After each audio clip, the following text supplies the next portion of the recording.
Greetings. I have a beautiful piece to read to you today. It's not a poem, however, it's written so poetically, perhaps you could call it a prose poem. And this is written by my dear friend and brilliant writer, BreeAnna Rae. The piece is entitled The Space Between Breaths. There are nights when I stare at the stars and wait for fate to take my hand. I wait for the press of fingertips against my pulse, something, anything, to tell me that I'm alive. For a breath to escape against my lungs, for something vital to stir in my soul.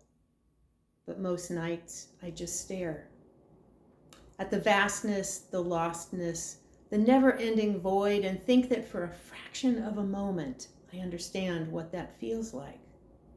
The all-consuming, suffocating taste of nothing and everything all at once.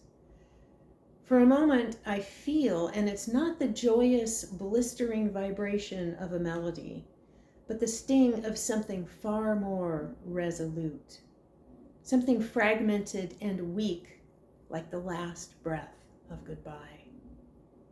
It's the devastating pulse of a final note lingering against my skin, and I think for a moment about what it would be like to wander within the blackness between stars, or the space between breaths, where everything and nothing exists all at once.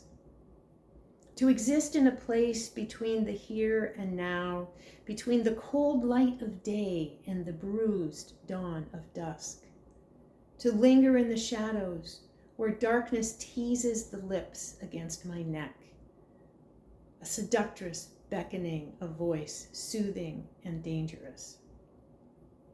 What would it be like to answer that call?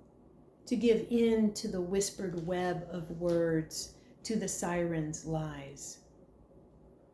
Then there's movement.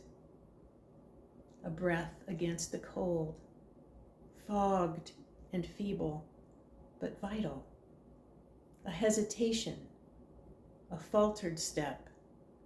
Words that are not my own, braided into the fabric of the night, whispering, stay. The Space Between Breaths by BreeAnna Rae.